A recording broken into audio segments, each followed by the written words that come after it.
Good morning, I want to say warm, bright and sunny day. I'm in the reading it with a nice hot cup of tea and a box to continue unboxing.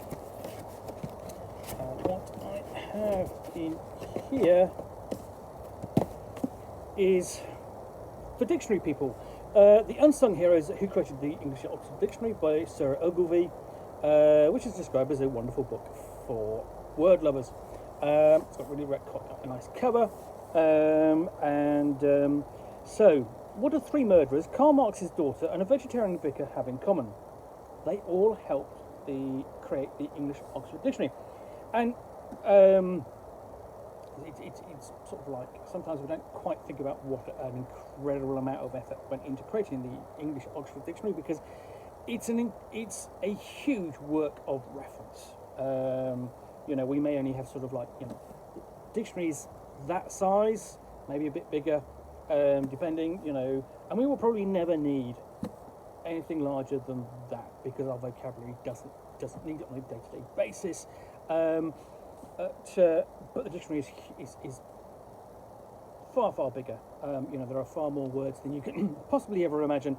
And if you're a lexicographer, then you probably have. Anyway, so the Oxford Dictionary has long been associated with the elite institutions of Victorian men. Its longest-serving editor, James Murray, devoted 36 years to the project, as far as the letter T.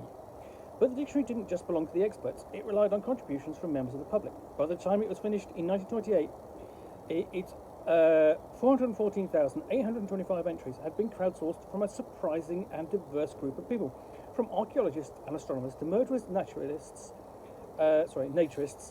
novelists, pornographers, queer couples, suffragists, vicars and vegetarians.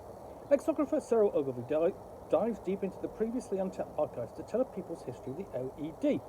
She traces the lives of thousands of contributors who defined the English language, from the eccentric autodidacts to the family groups who made word collection their passion. With generosity and brio, Ogilvie reveals for the first time the full story of making one of the most famous books in the world, and celebrates the sparkling effect, the extraordinary efforts of the dictionary people. So, there we go, and then in the flyleaf blurb.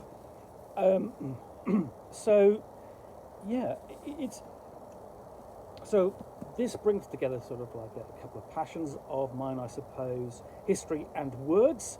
And then you get the history of words, and this is the history of the people associated with those words. So, literally, and it's done alphabetically. So it starts off with A for archaeologist, B for best contributor, all the way down to X for xenomaniacs and Esperantists. There's a word I didn't think I'd ever come across. Y is for young, Charlotte and other novelists, and Z is for zealots. Nice little introduction there, explaining how she came across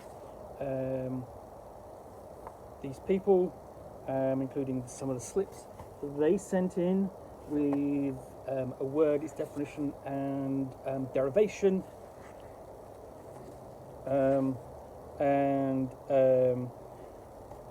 just a list of some of the contributors in Dr. Murray's address book. He basically James Murray, who the editor, and so on, and then his editorial term, working on the OED in the scriptorium, a shed in his back garden.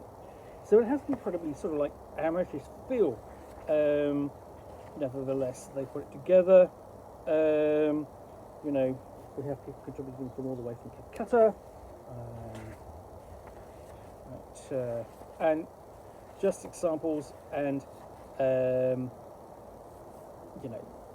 descriptions and details of these people, like C is for cannibal. Just some of the oddballs and oddities. D is for dictionary word nerds.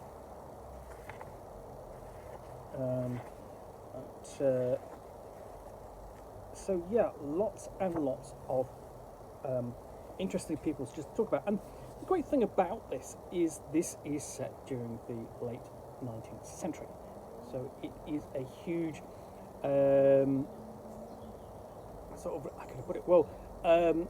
wellspring from which you can draw inspiration for individuals and characters you're doing role playing or something like that, make them a lexicographer, but have them discover interesting books and attempt to subvert the dictionary, as it were. What if somebody was, sending in slips containing details of the mythos, for example? That would be an interesting scenario. And so this would be a particular source in that case. And the other thing is that this is a book that could be easily dipped in and out of, because you've got discrete chapters, and it's arranged alphabetical. So there is sort of like not necessarily, they're not really a narrative. It's more a series of essays. So yeah, this, and then we come down to, we have having got to the letter Z for zealots, we have the acknowledgements and a list of illustrations. Suggested further reading, always good if you have time. An index of contributors and people involved in the creation of the dictionary. I always like just having a quick glance through here. So yeah, that is The Dictionary People by Sarah Ogilvie. I think it's going to be a fascinating read, and something really interesting to dip into, and learn a bit about some of the lexicographers, amateur and otherwise, of the 19th century. Anyway, hope you've enjoyed this unboxing in the Nook. If you have, then please do click on the like button down below. And of course, if you've got any comments or feedback, I do appreciate you taking the time to post those.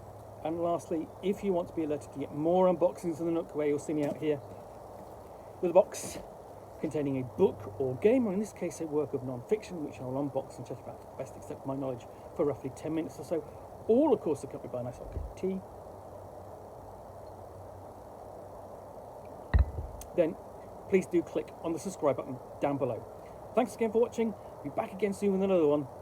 Bye for now.